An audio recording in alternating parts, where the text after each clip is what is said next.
지난 2020년 9월에 미국의 주도하에 백악관에서 이스라엘과 그리고 아랍에미리트 그리고 바레인이 함께 협약을 맺게 되었습니다. 오랫동안 적대국으로 있었던 이스라엘과 아랍권의 나라들이었는데요. 함께 협약을 맺게 되었고 이 협약의 이름이 아브라함 협정이다라고 그렇게 명명을 하였습니다. 이 두 국가뿐만이 아니라 또 사우디아라비아도 그들의 영공에 자국의 영공에 이스라엘의 항공기가 다닐 수 있도록 그렇게 열어주고 또 여러 가지 것들을 정보를 함께 교류하고 또 군사적인 어떤 협력도 하는 그런 이제 협력 체계로 나아가고 있지요. 그래서 이것이 중동의 나토다라는 이제 그런 별명을 갖고 있기도 하였습니다. 이러한 아브라함 협약의 정치적인 배경이나 목적이 무엇이냐라는 것을 말하고자 하는 것은 아니고요. 제가 집중하고자 하는 것은 아브라함이라는 이 이름입니다. 하나님께서는 무자했었던 아브라함에게 당신의 말씀대로 복을 내려주셨고 그리고 생명의 씨를 허락해 주셨고 이와 같이 이스라엘뿐만 아니라 아랍권의 많은 나라들이 아브라함을 그들의 공동의 조상으로 여기고 그리고 기억할 만큼 그렇게 많은 자손을 낳는 하나님의 약속의 성취의 주인공이 된 인물이 바로 아브라함이라고 할 수 있겠지요. 그런데 우리는 알고 있습니다. 하나님이 약속하신 것처럼 하늘의 별과 같이 바다의 모래알과 같이 그의 자손을 굉장히 많이 주셨는데 오히려 그것을 더 넘어서서 아브라함은 우리의 믿음의 조상이 되었지요. 단순히 어떠한 민족이나 몇몇 국가가 아니라 온 열방 가운데 하나님을 부르짖는 모든 자들의 믿는 자들의 조상으로 우리 아브라함을 삼아 주셨습니다. 그의 믿음의 후손들은 그야말로 하늘의 별보다 많고 바다의 모래알보다도 훨씬 더 많은 하나님의 결실로 약속의 결실로 이어지게 된 것이에요. 갈대아 우르에서 살고 있었던 이 아브라함을 부르셔서 이런 놀라운 믿음의 조상으로 삼아주신 우리 하나님의 꿈을 아브라함을 통해서 이루어 가신 놀라운 역사가 우리의 성경의 역사이고 오늘 우리의 삶의 역사라고 볼 수 있습니다. 바로 그와 같이 하나님께서는 오늘도 당신의 귀한 성도들을 통하여서 하나님의 꿈들을 이루어가기를 원하고 계십니다. 오늘 우리의 본문 말씀을 통해서 바로 그러한 하나님의 꿈 앞에 우리는 어떠한 자세를 가져야 하는지를 함께 살펴보는 시간을 갖도록 하겠습니다. 자, 먼저는 하나님은 우리를 위해서 일하신다입니다. 하나님은 우리를 위해서 일하신다. 본문의 2절 말씀을 보면 내가 너로 큰 민족을 이루고 내게 복을 주어 내 이름을 창대하게 하리니 너는 복이 될지라 이렇게 말씀하셨어요. 하나님은 아브라함에게 그 자손이 없었던 아브라함에게 너를 통해서 민족을 이루고 이름을 창대하게 하겠다 이렇게 말씀하세요. 우리는 때로 착각하는 것이 하나님의 원하시는 바는 내가 원하는 바와 달라서 하나님의 기쁨은 내 기쁨과 달라서 마치 성도로서 살지만 하나님의 꿈을 이루어 드리기 위해서 나랑은 상관없는 내 기쁨과는 상관없는 일에 억지로라도 그것에 헌신하여서 해드리고 그 일을 해드리고 그리고 나는 이제 했으니 다시 내 삶으로 돌아와서 나의 기쁨을 위해서 살아야겠다. 이러한 오해를 가진 사람들이 상당히 많습니다. 그래서 하나님의 일을 한다는 것은 먼저는 마치 노역을 하는 것처럼 부담스럽고 힘겹고 내 삶의 기쁨을 빼앗는 것 같은 그런 희생처럼 느껴질 때가 얼마나 많습니까? 그런데 오늘 본문을 보십시오. 하나님은 아브라함에게 약속하고 있어요. 내가 너로 큰 민족을 이루게 하겠다. 자녀가 없는 아브라함에게 가장 기뻐하는 그 선물이 있다면 자녀가 되겠지요. 그 자녀를 허락하시는데 큰 민족으로 하나님께서 허락하시겠다. 이 얼마나 놀라운 아브라함의 기쁨이 되겠습니까? 그리고 여기에 그치지 않고 너의 이름을 창대하게 할 것이다. 이름을 내려고 했었던 사람들이 있죠. 바벨의 성읍과 탑을 쌓았던 사람들. 그 사람들이 하늘 끝까지 닿아서 자신들의 이름을 내려고 했습니다. 우리가 지난주에 살펴본 것처럼 첫 번째는 그들의 명예를 위해서였지요. 두 번째는 무엇입니까? 혹 죽은 이후의 사후 세계에 이 땅을 살아가는 자신의 사람들이 자기들의 이름을 기억해주고 불러주는 것을 통해서 사후에 자신들의 안위와 안락함을 추구하려고 하였었던 그런 마음들이 그들 안에 있었지 않습니까? 바로 그런 것처럼 어떤 이름을 드높인다는 것에 대한 명예와 그리고 이후의 삶에 기억되는 존재로서의 나됨, 이것을 하나님께서 이루어 주시겠다는 거예요. 내가 내 이름을 창대하게 할 것이다. 수많은 사람들이 노력을 하여서 바벨을 쌓았지만 이룰 수 없었던 그 일을 하나님께서는 아브라함을 통하여서 이루겠다라고 말씀하시는 거예요. 이것은 아브라함에게서 굉장히 불가능한 일이었고 그의 삶에 결핍된 일이었습니다. 하지만 하나님은 그의 삶에 가장 필요한 이것을 하나님의 뜻 가운데 이루어 주시겠다고 약속하시는 거예요. 성경은 우리에게 이렇게 말씀하세요. 내 생각이 너희의 생각과 다르며 내 길은 너희의 길과 다름이니라. 여호와의 말씀이니라. 우리가 여기까지 읽으면 네, 그럴 줄 알았습니다. 하나님은 역시 내 생각과 다른 길로 나를 인도하시니 그것은 내 기쁨도 아니고 내 평안도 아니고 내가 원하는 삶도 아니고 나를 그저 이렇게 징용해서 하나님을 위해서 이용해버리는 것처럼 그렇게 생각될 수 있지요. 다르니까. 하지만 이 의미는 그것이 아니에요.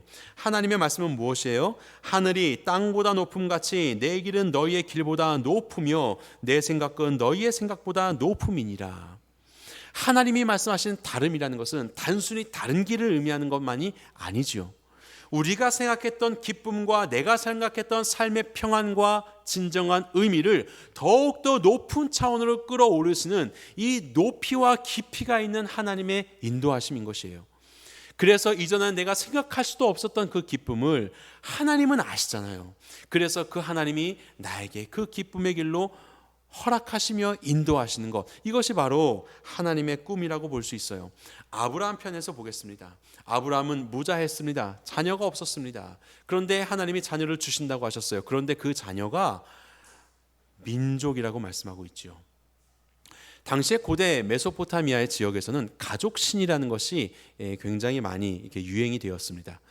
사람들이 말하는 그런 신들도 있지만 우리의 가족의 신이 있는 거예요. 나의 가족의 신. 그래서 그 신을 믿고 그 신상을 만들고 그 신상을 집안에 두고 절하면서 이 가족은, 우리의 가족은 특별히 이 신이 보호를 하는 거예요. 그것이 우리의 자손 대대로 이어져서 우리의 가족의 신이 되는 것이고, 그러다 보니까 이 지역의 신이 되는 것이죠. 바로 그것이 유행했었습니다. 그런데 하나님의 말씀은 무엇이에요? 너의 가족의 신이 될 뿐만이 아니라 온 국가의 신이 되겠다고 말씀하시죠. 고대 근동의 어떤 문헌을 찾아보아도 가족 신이 단순히 가족이나 지역을 넘어서서 국가의 신이 되는 경우는 없습니다. 그런 기록은 성경에만 있습니다. 하나님은 그들의 이해와 그들의 기쁨을 멀리하지 않으시고 그렇게 찾아오셔서 오히려 더욱더 높고 깊은 것으로 약속하시는 바로 그런 하나님이시죠. 단순히 가정을 넘어 국가고 국가를 넘어서 믿음의 조상이잖아요.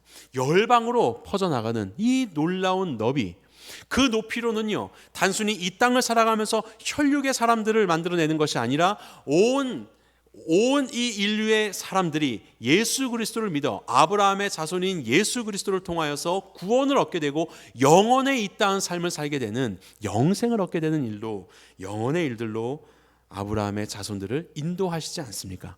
이것이 바로 하나님의 크신 역사예요. 그래서 우리는 하나님의 꿈을 꾸어야 되는 존재들입니다.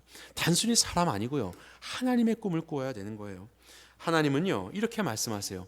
묵시가 없으면 백성들이 방자에 행한다라고 말씀하셨습니다. 여기서 묵시라는 것은 계시를 의미하기도 하고 비전을 의미하기도 하고 꿈을 뜻하기도 합니다. 그리고 이 말씀 안에서 보면 하나님의 율법이라고도 볼 수 있겠죠. 하나님의 말씀이요. 하나님의 말씀이 없고 하나님의 꿈이 없으면 성도들은요, 방자에 행하게 된다, 이렇게 말씀하고 있습니다.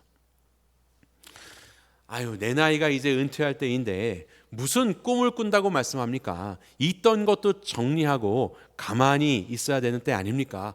이렇게 생각해 볼 수 있겠죠. 그런데 결코 그렇지 않아요. 여기 나오는 이 묵시, 영어 성경 가지신 분들은 이 레벨레이션이라고 써 있잖아요. 계시록입니다. 계시록, 요한계시록. 예수님의 제자였던 사도 요한은 90세가 다 되는 나이에 밤모섬으로 유배를 당하게 되고 거기에서 하나님의 계시를 받게 되죠. 그것이 계시록의 말씀 아닙니까?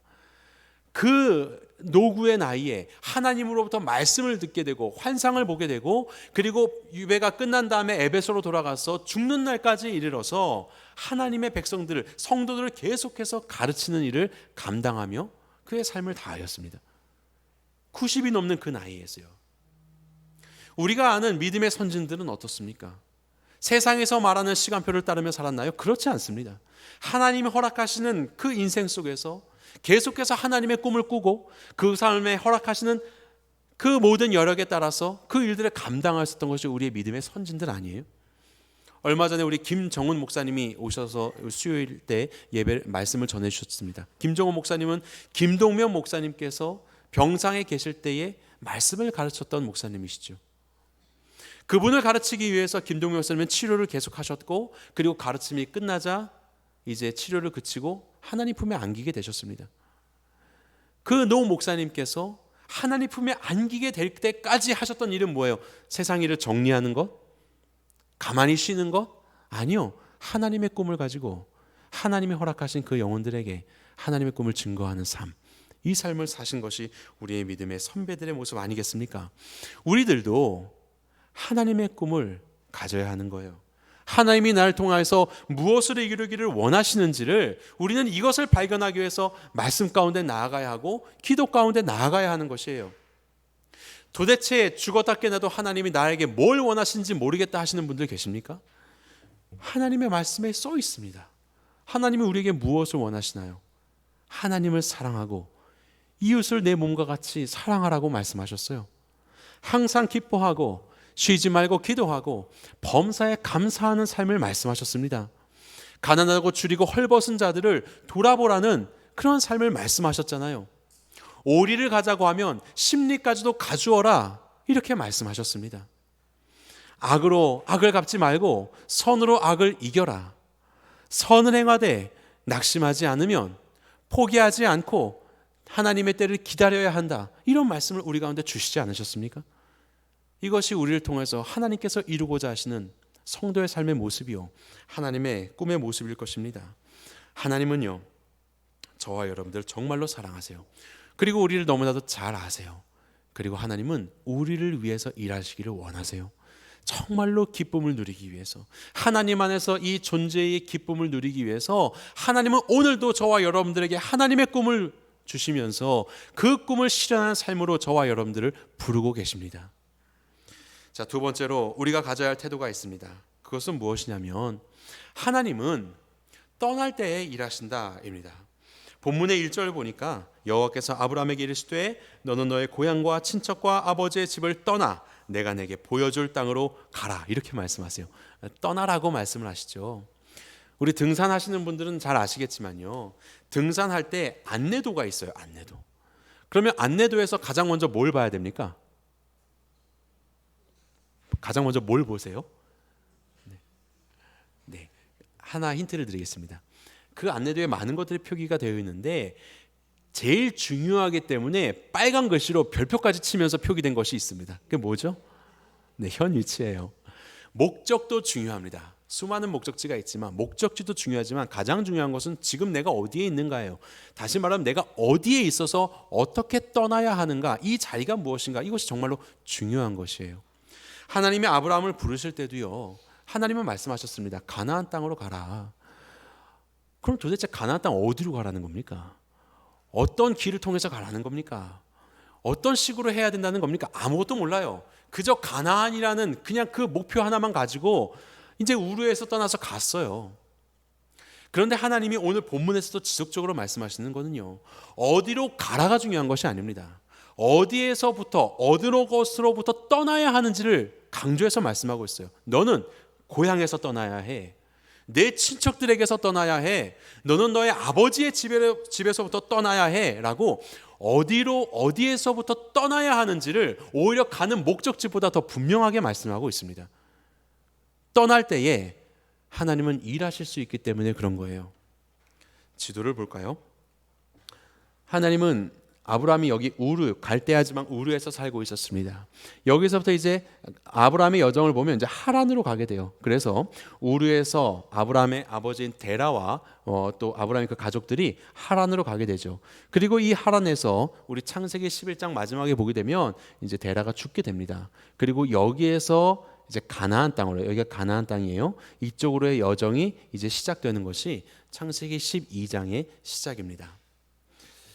사도행전 7장을 보게 되면 스데반 집사님이 아브라함을 부르신 하나님의 이야기를 말씀하는데, 이르시되 내 고향과 친척을 떠나 내가 내게 보일 땅으로 가라 하시니 아브라함이 갈대아 사람의 땅을 떠나, 여기가 우르예요. 우르를 떠나 하란에 거하다가 아버지가 죽어서 이제 가나안 땅으로 오게 되었다, 이런 말씀을 하고 있습니다. 여기에 나오는 우르에서 떠나는 아브라함을 볼 때 고향과 친척을 떠나라고 했어요. 그런데 오늘 본문의 12절에는 하나가 더 붙었습니다. 아버지의 집을 떠나라고 했어요. 아버지의 집. 왜냐하면 오늘 본문은 하란에서 주신 말씀이기 때문에 그래요. 사도행전은 우르에서 주신 말씀이에요. 자, 떠나라. 그래서 떠납니다. 아버지와 함께 떠났어요. 그런데 하란에서 어떤 일이 있었습니까? 오늘 본문의 바로 앞에 있는 11절 보겠습니다. 자, 여러분들 성경책으로 11장 31절에 보면 데라가 그의 아들 아브람과 하면서 쭉 나오죠. 그러면서 갈대아인의 우르를 떠나 가나안 땅으로 가고자 하더니 하란에 이르러 거기 거류하였다라고 되어 있습니다. 자, 가나안 땅으로 안 가고자는 하였지만 하란에 이르러서 거류하였어요. 여기서 거류라는 것은 경유하였다, 이런 뜻이 아닙니다. 이 거류라는 말은 아예 거기서 거주하면서 살다라는 뜻을 가지고 있습니다. 그러니까 데라는요, 이곳을 아브라함과 함께 떠났지만 하란에서 머물러 버린 거예요. 여기서 살아버린 거예요. 그리고 여기서 죽어버린 것입니다. 그랬을 때에 하나님께서 다시 아브라함에게 말씀하셔서 너의 고향과 너의 친척과, 아마도 여기에 아는 사람들이, 친척들이 많이 거주했나 봐요. 그리고 이곳을 떠나고 아버지의 집을 떠나라 라고 말씀하시는 거예요. 그러면서 가나안 땅으로의 여정을 말씀하시는 것입니다. 떠나라 라는 거에 대해서 우르에서도 말씀하시고, 그리고 머물러서 살고 있었던 하란에서도 말씀하시는 하나님, 계속해서 내가 떠나야 하는 것이 무엇이냐, 단순히 이사해라 이런 이야기 아닙니다. 하나님이 아브라함을 부르시는 것은 신앙의 여정이에요. 그냥 이사하는 이야기가 아니에요. 여호와 신앙을 가진 존재로서 그의 가족과 그의 민족을 세우기 위해서 하나님께서 이 아브라함을 부르셨거든요. 그러니까 이 여호와 신앙을 위해서는 무엇을 말하는 겁니까? 하나님의 자리에 있는 것들을 제하고 너희의 삶에 평안을 주고 너희의 삶에 내일을 염려하지 않을 수 있는 안락함을 주는 바로 그 자리, 바로 그러한 것들로부터 너는 떠나라. 그리고 너의 삶의 의지가 되고 너의 삶의 동력이 되고 너의 삶의 내일이 되어주시는 하나님만을 붙잡아라. 지금 그 이야기를 하고 있는 것입니다. 그것이 아브라함에게 있어서는 고향이고 친척이고 아버지의 집이었어요. 하나님의 자리를 대신하여서 그의 삶에 평안함을 제공하고 있었던 하나님의 자리에 있었던 것들이에요. 바로 이런 것들로부터 떠나라 라고 말씀하고 있는 것입니다. 하나님을 의지하는 것을 방해하는 것으로부터 떠나라. 이것은 바로 하나님 앞에, 하나님 안에 정착하라 이 말이지요. 거기서부터 떠나서 너는 하나님께로 와야 돼. 하나님을 의지해야 돼. 이 말씀을 하고 계시는 거예요. 올해 초에 미국에서 참 유행했었던, 많은 인기를 끌었던 영화가 있습니다. 지저스 레볼루션이라고, 예수혁명이라는 영화예요. 이 영화가 미국에서 개봉을 하였고 수백억 원을 벌어들였거든요. 기독교 영화입니다. 기독교 영화가 참 돈을 많이 벌어들이니까 이게 참 이색적인 일이기도 한데요. 곧 그 넷플릭스라고 하는 그 스트리밍 서비스에 이게 이제 그 열려지게 된다고 해요. 그래서 혹 기회가 되시는 분들 한번 보셔도 좋을 것 같습니다. 저는 아직 영화를 안 봐서 뭐 정확한 영화에 대한 이야기를 드릴 수는 없지만 뭐 기독교 영화니까 참고 삼아서 한번 보셔도 좋을 것 같습니다. 이 예수혁명이라는 것은 1960년대부터 70년대까지 미국의 캘리포니아주를 중심으로 일어났었던 젊은이들을 중심으로 한 부흥운동입니다. 당시에 여러 가지 히피 문화가 만연되어 있었고 반 국가적이고 반 문화적인 것들이 운동을 일으키고 있을 때 그것의 한계를 느끼고 이것들이 다 싸잡아져서 이것들이 하나님의 말씀 앞으로 나오게 되는 그런 일들이 있었거든요. 이 CCC의 총재였던 빌 브라이트 박사가 큰 역할을 하였었는데, 그러면서 젊은이들 중심으로 일어났던 운동이 예수혁명이에요. 이것이 1972년에 익스플로 72라는 어떤 부흥운동으로 이어지게 되었고, 여러분들도 아마 그 기억하시고 또 잘 아시는 것처럼 우리나라 여의도 광장에 1974년도에 150만 명이 모여서 일주일 동안 하나님을 예배하였던 적이 있지 않았습니까? 전무후무한 큰 어떤 집회를 갖게 되었었는데, 그 익스플로 74에 영향을 주었던 운동 중에 하나가 예수혁명입니다. 여기 나오는 이것은 이제 타임즈예요. 1971년도 6월에 예수혁명을 주제로 이 커버 스토리를 이제 담고 있는 타임즈였어요. 여기에 보면요, 이 사람이 프리스비라는 사람입니다. 히피 같은 이제 복장을 가지고 있는 사람인데, 이 사람이 말씀을 전하면서 많은 사람에게 영향력을 행사했어요. 그러다가 캘리포니아 주에 있는 빈야드 교회에 들어가서 정말로 리더십을 발휘하고 수많은 사람들에게 어떤 그 신앙적인 영향을 끼쳤던 사람이거든요. 그 사람이 이제 여기에 그 영화의 주된 인물로 등장을 합니다. 그런데 조금 시간이 지나서요, 이 프리스비가요, 신앙적인 문제가 생기기 시작해요. 그리고 이 사람은 마약에 빠지게 됩니다. 그리고 이거 영화 이야기 아니에요, 진짜예요. 그리고 이 사람이 동성애에 빠지게 되고 에이즈에 걸리게 되고 44살의 젊은 나이에 죽게 되지요. 바로 이 사람을 그 연기했었던 사람이 루미라는 사람이에요. 가끔씩 예수님 역할을 자주 하는 사람인데, 이 사람이 이런 이야기를 하더라고요. 마지막 때에 중요한 것은 나의 칭호가 아니다. 마지막 때에 중요한 것은 얼마나 하나님을 알게 했느냐, 이것이 중요하다. 이런 이야기를 하면서 프리스비에 대해서 기자가 물었습니다. 프리스비의 신앙을 보니까 끝이 좋지 않잖아요. 그렇게 영향력을 끼쳤는데 결국 타락해버리고 그렇게 하나님의 말씀과 동떨어진 삶을 살게 되는 이런 놀라운 일이 벌어졌잖아요. 거기에 대해서 어떻게 우리의 신앙을 유지할 수 있습니까? 라고 이 루미에게 질문했어요. 그때 이 사람이 이런 이야기를 합니다. 끝까지 예수님을 따르는 것만이 유일한 가치 있는 해결책입니다. 이런 이야기를 해요. 어느 순간 아무리 영향력을 끼치고 있어도 순간 내가 하나님을 따르는 것처럼 보인다 할지라도 어느 순간 내가 하나님을 따르는 것이 아니라 하나님의 말씀을 따르는 것이 아니라 자신의 이름을 따르고 있고 자신들의 명예를 따르고 있고 세상에 있는 어떤 것들을 따르게 될 때 그때 변질되는 거예요. 이것은 그 누구라도 예외가 없습니다. 끝까지 예수 그리스도의 십자가를 따르는 것, 나를 부인하고 주님 안에 서는 것만이 유일한 가치 있는 해결책이라고 이야기를 했는데 어느 정도 동의가 되는 부분이에요. 그러면서 계속해서 말했어요. 매일 십자가를 지는 것은 쉬운 일이 아닙니다. 하지만 끝날에는 유일하게 가치 있는 일입니다. 그것이 바로 십자가입니다. 이렇게 이야기를 했어요. 십자가를 지는 것은 어려운 일일 수 있어요. 우리의 삶에서 십자가를 지는 삶을 거부하는 것들이 얼마나 많습니까? 하지만 하나님은 떠나라고 말씀하시는 거예요. 십자가를 지는 삶을 거부하는 것들로부터 떠나라. 하나님은 우리가 떠날 때에 일하시는 분이십니다. 자기를 부인하고 예수 그리스도의 십자가를 지는 삶, 하나님의 꿈을 보지 못하게 하고 하나님의 꿈에 헌신하지 못하게 하는 그런 우리의 삶에 있는 고향과 친척과 아버지의 집을 떠나시기 바랍니다. 하나님의 복음 가운데 하나님을 더 사랑하고 하나님의 교회를 일으키는 데에 이것을 가로막는 세상을 사랑하는 나의 마음과 세상 가운데 게을러 있는 나의 삶의 태도에서부터 떠나시기 바랍니다. 이웃을 사랑하는 것을 가로막고 이웃 가운데 헌신하는 나의 삶을 가로막는 많은 우리 안에 있는 염려와 걱정으로부터도 떠나시기 바랍니다. 무엇보다 하나님께서 꿈을 가지시고 저와 여러분들의 삶을 택하셔서 인도하기를 원하시는데 그 하나님의 꿈과 성도의 부르심과 상관없이 살려고 하는 그릇된 세상에 거짓되고 헛된 생명력 있는 것처럼 보이는 삶으로부터 떠나시기 바랍니다. 우리가 그 삶을 떠날 때 하나님은 우리의 삶의 주인이 되어주셔서 우리의 삶에 하나님의 꿈을 이루시는 삶으로 인도해 가실 것이에요. 우리가 의지하며 정착할 곳은 세상의 유행과도 같은 그런 것들이 아니라 예수 그리스도의 십자가뿐이 없다는 것을 기억하시기 바랍니다. 세 번째로 우리가 가져야 할 자세는 하나님은 믿음으로 일하신다라는 것입니다. 본문의 4절을 보면 아브라함이 여호와의 말씀을 따라갔고 롯도 그와 함께 갔다. 그래서 하란을 떠납니다. 75세 때 떠나게 되죠.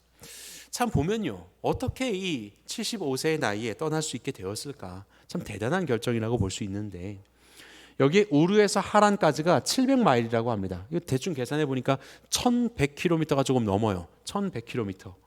하란에서 가나안까지, 근데 가나안 중에 뭐 베델을 기준으로 잡았을 때 이것이 또한 700마일 정도 됩니다. 1100km가 넘습니다. 합치면 2200km예요. 2200km. 서울에서 부산까지 고속도로로 가면 400km가 조금 넘거든요. 여기에서부터 여기까지가 서울에서 부산까지 가는 거리의 5배가 넘는 겁니다. 이 거리를 4,000년 전에, 지금으로부터 4,000년 전에 아브라함이 이것을 간 것이죠. 결코 쉬운 일이 아니었을 겁니다. 게다가 하란을 떠날 때 그의 나이가 75세였더라. 이제는 더 이상 유랑하면서 살 만한 체력이 없고, 이제는 좀 안정되게 살아야 하는데 전혀 가능성이 없는 내 육체적인 상황, 그리고 이 환경의 상황이요.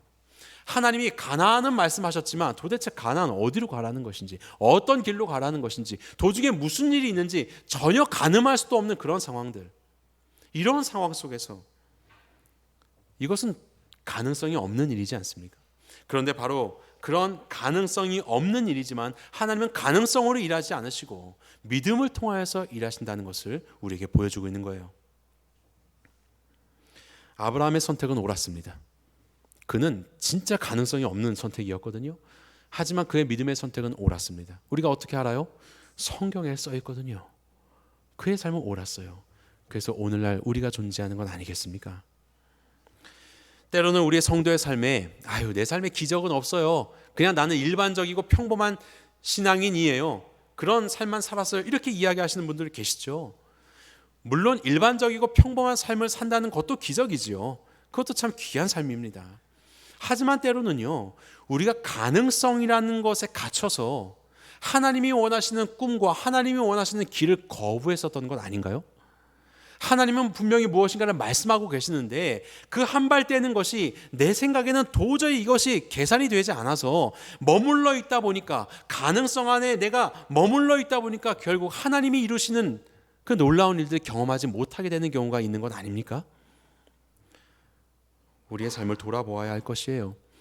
가나안이라는 목표는 이미 주셨지만 그 가는 여정과 모든 것들이 불명확한 이 가능성 없는 시대에 교회도 마찬가지지 않아요? 하나님께서 이 땅에 교회를 세우시고 하나님이 많은 교회의 그런 모습들을 우리 가운데 말씀하셨습니다. 그 중에서 하나로 볼 수 있는 것이 바로 목장일 수 있겠죠. 함께하는 삶. 목장 사역은요, 교회가 하는 많은 사역 중에 골라 잡는 그런 사역이 아닙니다. 목장은요, 교회에게 주신 하나님의 명령이에요. 우리가 목장이라고 말하지만 이게 구역이 됐든 어떤 셀이 됐든 교회 안에서 성도가 서로 그 안에서 교제하고 나누고 예배하고 서로를 위해서 기도하며 공동체를 이루어가는 삶이요, 그것을 통해서 우리 개인의 신앙이 성장할 뿐만이 아니라 이러한 삶 자체가 하나님이 원하시는 교회의 삶이에요. 그 삶이 교회의 존재의 모습이에요. 그런데 오늘날의 시대의 흐름들과 많은 나의 어떠한 연약함으로 인하여서 이 목장은 이건 맞긴 맞는데 너무 힘들어요 라고 하고 이 가능성의 문제를 가지고 우리가 움츠러들고 있다면 우리는 결코 하나님의 꿈을 이루어드릴 수 없을 것입니다. 내 눈에는 상황이 안 되는 것 같고 내 안에는 좀 너무 분주한 세상의 일이 많지만 그런 것들을 뒤로 하고 하나님은 분명히 우리에게 말씀하셨잖아요. 모든 민족으로 제자를 삼으라고 하셨는데 내 옆에 있는 형제자매를 내 마음에 품고 기도하고 함께하는 것이 어찌 어렵겠습니까? 예수님이 주신 그 지상명령을 내게 주신 말씀으로 순종하고 그 말씀을 따라가는 것, 그것이 바로 믿음의 행보이지요. 그 믿음의 행보 속에 하나님께서 함께 하시며 이루어 가시는 것들을 우리는 보게 되는 것이에요. 우리가 추구할 것은 하나님의 말씀입니다. 4절에 보게 되면 여호와의 말씀을 따라갔다, 이 따라갔다는 동행하다라는 뜻이에요. 추구하다라는 뜻이에요. 순종하다라는 뜻이에요. 하나님의 말씀 앞에 순종하는 거예요.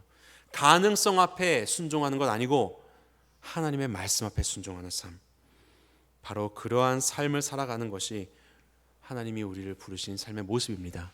그래서 하나님은 믿음으로 일하신다. 곧 이 믿음이 하나님의 가능성이라는 것을 우리는 알게 됩니다. 하나님은요, 세상의 가능성을 일하지 않으세요. 우리의 믿음을 통해서 역사하세요. 하나님은 믿음을 가진 자들을 통해서 당신의 일들을 이루기를 원하세요. 그래서 믿음이 없는 자들이 있을 때 믿음에서 주춤하면 하나님도 기다리세요.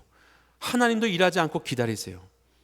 그리고 때로는 믿음이 없을 때 촛대를 옮기시기도 하세요. 하나님이 일하시지 않으시는 것이죠.